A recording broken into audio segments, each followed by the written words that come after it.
Welcome back, everyone. This is episode 2 of the Wellness Mastery with Dr. Du Toit podcast. Today, we're diving into how to cultivate a life of presence and inner stillness. This is one of the primary tools that I teach to my clients in our wellness coaching sessions. It's one of the most important pillars of health, and it's one of the 7 foundational aspects of wellness and health. So, to start us off, I'm sure all of us have been in a situation where we're having a conversation with a friend or a colleague and we feel they're kind of distracted. They're not really in the moment. Their attention is drawing them to different places, and we feel kind of like left out or ignored. Definitely feel sense of ungratefulness.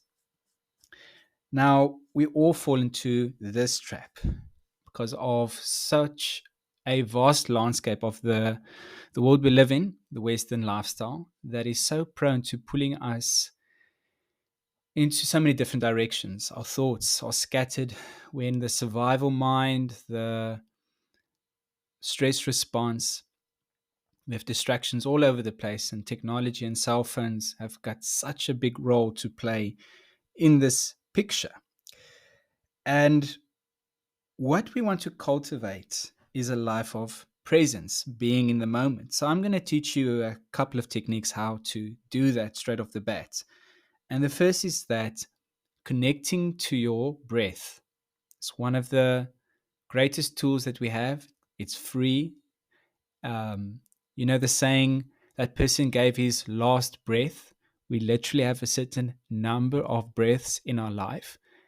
And by breathing better, breathing more deeply, breathing more slowly, you can increase the amount of breaths you take in your life up to the thousands, if not even more. Meaning, breath is a way to access longevity and a longer life. Saying it in a more scientific way, in a more biological way, your lung capacity is a direct reflection of your quality and length of life. So we can all take a sigh of relief every now and again and just, let go of what's going on in your life and just be in this moment. And I invite you to just be with me for this discussion. And if you're doing other things, that's great. I do that all the time when I listen to a podcast. I'm, cleaning something or driving, obviously hands free. But yeah, just connect with yourself, connect with your breath, and let's go on a journey of discovering our presence and more stillness in our lives. Another technique, a very powerful one, is this might sound strange to some people, but the position of your tongue. When you press your tongue against the roof of your mouth or the hard palate, you are closing a nervous circuit that activates the vagus nerve. Now, the benefits of vagus nerve dominance or living in a vagus dominant state, it can't be overstated. If you want to learn more about this subject, you can go to my Facebook page. It's under the same name, or at least you will say Dr. Francois du Toit, naturopath, massage, acupuncture. You'll find my Facebook page where I did a Facebook Live interview with Dr. Nawaz Habib, who wrote the book, literally, about the vagus nerve, true expert in the field, and you can learn more about that subject. When you press your tongue against the roof of your mouth, you also open up the nose, the nasal passages. Now, another often misunderstood fact is that up to 70 to 80% of all disease is caused by mouth breathing, breathing through your mouth. And if we shift to nasal breathing as our main form of breathing, I would take up the next half an hour just talking about all the health changes and health benefits you'll find from just doing that one practice. One of the biggest benefits is cardiovascular health because the nose produces nitric oxide, which is one of the most important molecules for opening up the blood vessels and ensuring cardiovascular health. Not even talking about energy and concentration benefits. So if we look at some ways to kind of like put this in context, I'm sure that all of us also experienced a situation where we're caught in traffic and it's loud and noisy, and then, yeah, as it would just so turn out, and suddenly a car swerves in front of you. Maybe it's one of, I live in South Africa and we have taxis. Taxis are known to be notorious drivers, but I'm not going to emphasize that point because that will manifest more in your life. But that has happened to many South Africans, and oftentimes that situation might come off with that person who's driving, whoever it might be, maybe hooting at you or shouting at you or flipping you the middle finger. You might have even been that person yourself, and there's grace and understanding for that. This is a common scenario because we often get stuck in the stress response, the survival response, and oftentimes, well, all of us have gone through many traumas in our life, micro traumas, big traumas, and they accumulate and they build up in the body like a pressure cooker. And it just sometimes takes the smallest thing to make that lid blow off. If we can only find more ways to blow off steam in a healthy way, that's exercise. That's, well, this is a story that might resonate with a lot of people. I know, for example, my female patients have told me how much their lives have changed since they went to boxing classes, imagining the boxing bag being their boss. Unfortunately, maybe their husband. But letting off steam in a healthy way, wow, it changes your life and you become a better person for everyone in your life. So we're talking about, in essence, the way the nervous system expresses itself, especially now, what was stored in the nervous system. We can be in either two states. We can be in the sympathetic nervous system, which is commonly called the stress response, or we can be in the parasympathetic nervous system, which I relate to the peace response or the relaxation response. You can remember the acronym is SNS for sympathetic. You can remember S for stress, and the parasympathetic, PNS, P for peace, just to distinguish between those two branches. Now, being in the stress response, well, that's also a bit of a misunderstanding. That's a bit of a swear word in our society, and we can't survive without stress. It's what meaning that whole pathway, the adrenaline response, it gives us drive, it gives us energy. It's what makes us, you know, be able to do anything in life. All of this, we're talking about finding balance. Now, when we're in, and now the balance is when you're in a good stress response. It's called eustress. You thrive in that ability to perform and get things done and be productive. But in an unbalanced state, when we're in the sympathetic response, it means we are constantly looking for a threat. We're hypervigilant. It's also a state of highly inflammatory state, also a highly acidic state for the body to be in. That whole fright or flight responses is commonly called the SNS. We want to shift our bodies more to be in the parasympathetic nervous system because it's such a great imbalance and people are in the opposite spectrum. So what does it look like to be in the parasympathetic nervous system? By the way, that's also a vagus nerve dominant state. It means that you're relaxed. It's also called R&R, good old rest and relaxation, which I love to call, obviously coined by other people, rest and digest. It's also the state where you can actually digest your food. If you're in a stress response, it's very difficult for your body to actually break food down.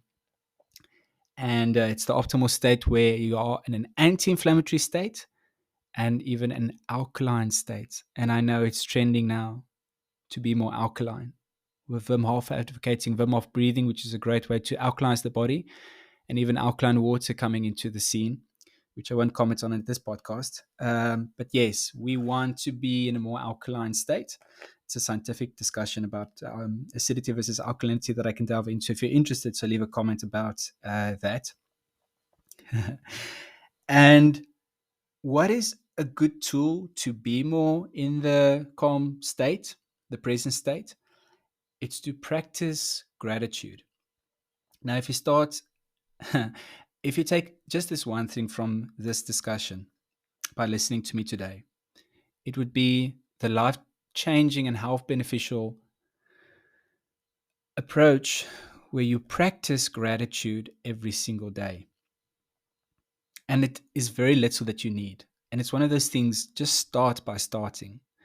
Even if it was one or two sentences you say to yourself in a day, well, I'm actually quite grateful that I have a house over my head, that I've got food in the fridge, that I have a car to drive in, like that previous example with the road rage going on.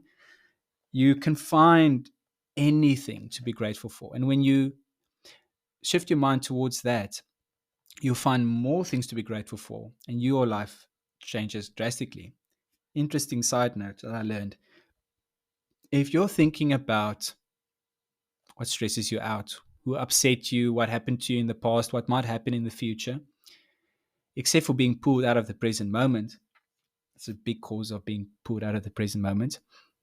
It also means you chose to consciously ignore 10, 20, 50 things that you can be grateful for in this moment. You consciously chose to ignore all of those things. It's about the mindset and some discipline towards what you're thinking about and what you're meditating about in your mind. How much gratitude do you need? We need lots. But what I'm trying to say is, what does the research show? How much time do we need to spend in gratitude to have a clinically significant response and change in our mood and our well being? It's 5 minutes every single day. And when we are in that state, we are happy and we are moving towards achieving heart centric goals that will actually serve us much more in life. And I'll delve into the heart centric goals later on in this discussion. So you might be thinking, like, well, this is all good and well, Francois, but I don't really see myself doing all of this calm, relaxation, Zen stuff. However, it might be in your cultural reference range. So I'm going to make it nice and personal.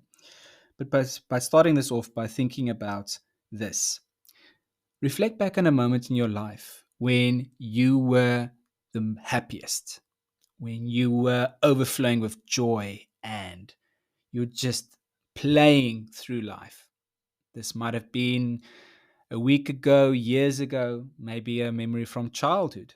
But just bring up a moment like that in your life and just think about it for just a moment.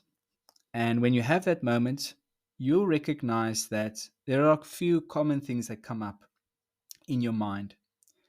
And this is the state of being called a flow state, which is also being termed peak performance, the peak performance state.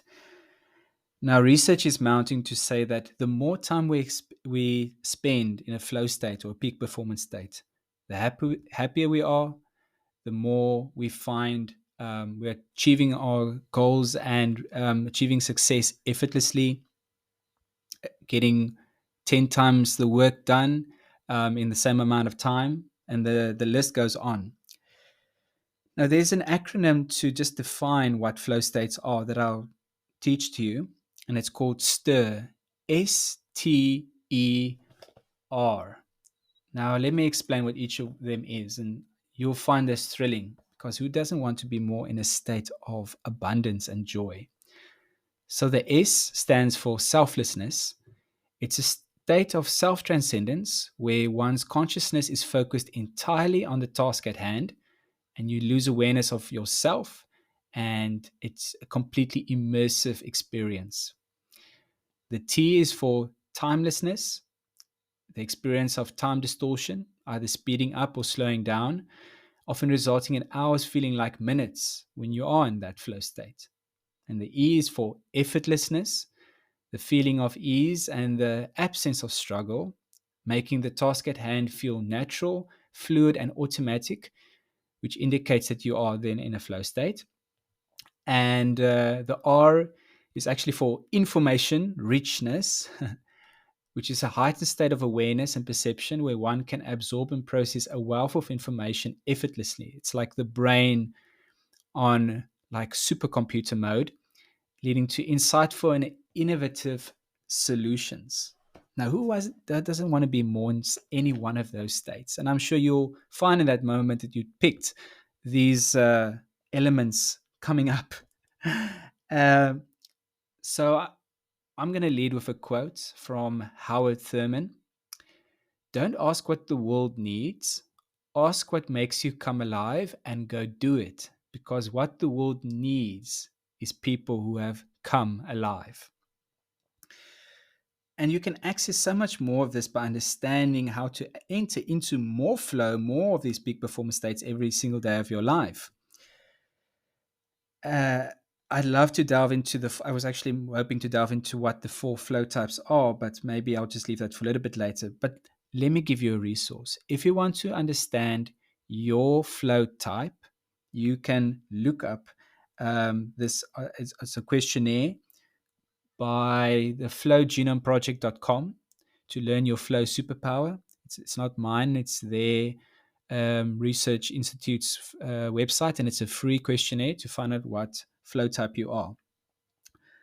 But I'll just briefly mention the four main flow types to add more value to how to access this and what the different people look like when they're accessing it. In no particular order, the first flow type is called the hard charger. These are individuals that love adrenaline, love the action sports. These are the Red Bull athletes and sports people, generally speaking, thrill seekers. And you can imagine where they are in flow. They're in their action sports, their high adrenaline environment. And then you've got the crowd pleaser. These are individuals that find more flow when they are at a party, at a music concert, with friends, socializing, going out to restaurants. And the third type, the flow goer, are individuals that like to be in a flow state most of the time. It's good to distinguish here. There are two main types of flow. There's micro flow and macro flow. Now, macro flow is when you are fully in flow. That's the hard charger in a nutshell. And micro flow is when you want to have a little bit of flow in your life most of the time. Being a flowy personality type, that's the flow goer. These are people that are generally considered to be more relaxed. They would generally like meditation and breath work and being more zen and doing yoga. So that's that type of personality. And then there is the last but not least, the deep thinker.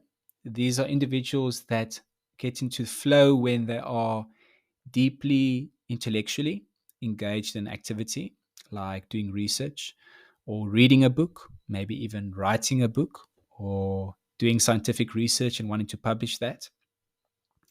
So, but do the question and find out what your flow type is and bring more of it into your life.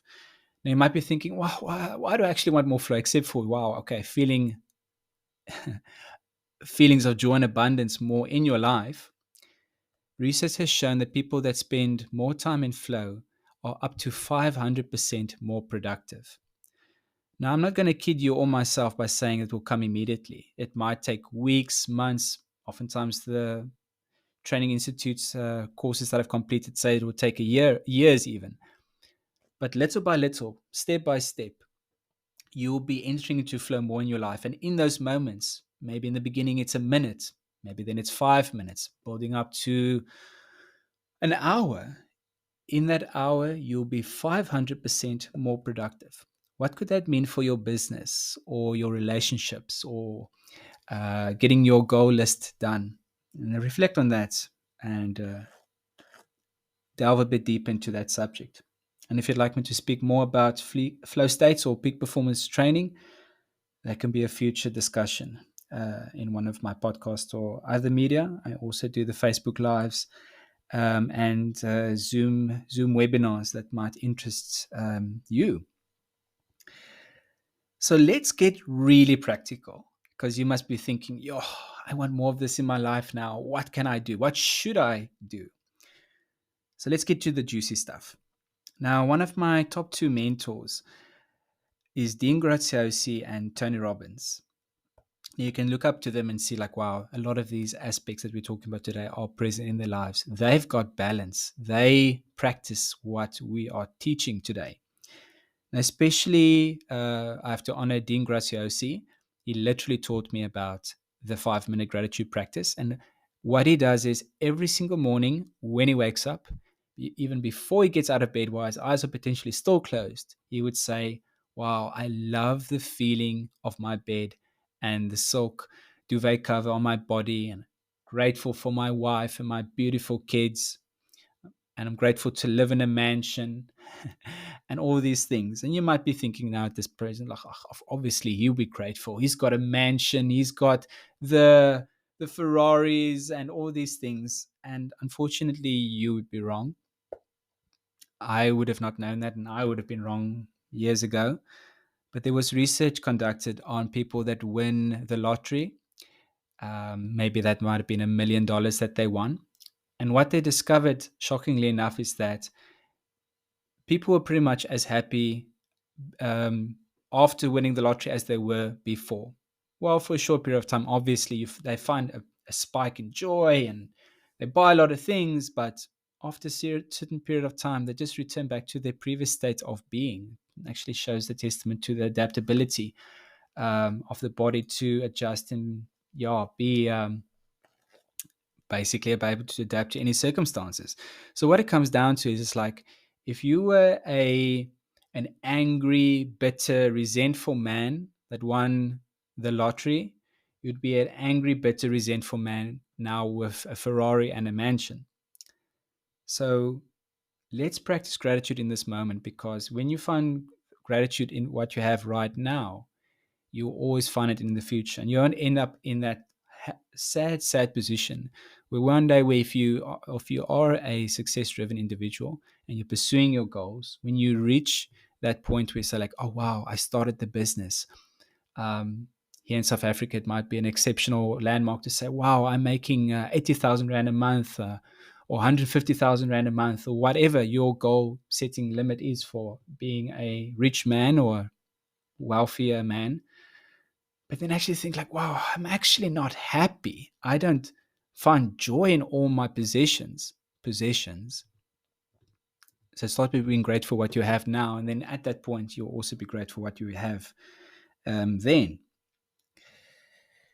So I highly recommend that every single person reads a book called Atomic Habits by James Clear, because a lot of this, what we're talking about, comes down to building a routine and new habits to get more presence, to get more stillness in our lives, to practice whatever we are talking about, be it a meditation practice, breath work, um, dancing, singing, engage in activities that you love doing, exercising.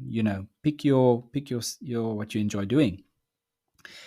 And what James Clear describes in his book is that the key to building lasting habits is focusing on creating a new identity first. So what it means is that, in essence, we are a reflection of the stories we tell ourselves. If we tell ourselves the story, "I'm actually quite a lazy person," you unfortunately not get a lot done in life, and you'll struggle with these routines and habits. But being graceful, let's always reflect on what we can do out to move slowly but surely, even if it was 1% out of that position. And it's by using a tool that I learned from my life coach. I've termed it to flip the script, to turn the story around. And in this scenario, it might be to say, I might be a slow starter when it comes to getting tasks done, but when I get going, I'm simply unstoppable. And if that was the story you told yourself, how much more would you grow? So coming back to Atomic Habits, it's about building identity-based habits. So number one, decide what type of person you want to be or become, and prove it to yourself with small wins that you can track every day. So, rounding off, wow, I like sticking to a half an hour format for our discussions. It's what the audience has already recommended I stick to. I know our lives are busy. So, wrapping up, you'll be happy to stick up for the last 5 minutes. I can guarantee it. So I was listening to a YouTube video from Tony Robbins, and he would often mention um, this person, Viktor Frankl. And what he was saying is that we highly underestimate the human capacity to find meaning and joy in the present moment. So, Viktor Frankl was a neurologist and a psychiatrist that became famous after being imprisoned in one of the worst death camps in Germany called Auschwitz. And in that death camp, Viktor Frankl found joy and meaning and purpose to his life. Why? How can that even be? Well, before he was imprisoned, Viktor Frankl had an idea, a new form of psychology that he wanted to bring into the world. He was writing it as a manuscript that he wanted to have published as a book. And when he was imprisoned, every situation that he got, the only thing that he desired in life, except for just to see a new day without being killed, was to have a piece of paper and a pencil and at least write down the main thoughts that he had, so didn't lose the idea of the book that he one day wanted to publish. And it reflects um, in his biography, or at least from the summaries that I've read, on these moments where they were lined up naked in the mornings, or it might have even been sundown, and he would look at the sun coming up, and he would just be grateful for being there at that moment, being able to look at the horizon and watching the beauty of nature. And by the way, if you haven't listened to the first podcast, it delves deeply into the healing power of nature, or nature as medicine, what it can do for your health and well-being. And he also found it in nature of Viktor Frankl. And yeah, he made it through the death camp, and he published his book, and he brought logotherapy to the world. So logotherapy, the summary is a concept based on the premise that the primary motivational force of an individual is to find a meaning in life. So I encourage all of us to reflect on why we're here, finding our purpose, and engaging more joyful activities, because you usually find your purpose in the moments that makes you come alive, like that quote I read earlier. And the main tool to get more of all of what I've been talking about in the last half an hour, to how to get more presence, how to get inner stillness, how to be more in the parasympathetic nervous system. The main resource that I'd recommend is to go search on YouTube for the 6-phase meditation, which was exceptionally kindly gifted to the world by Vishen Lakhiani, the founder of Mind Valley. And in that 15 to 20-minute meditation, you'll find all of these different elements coming up.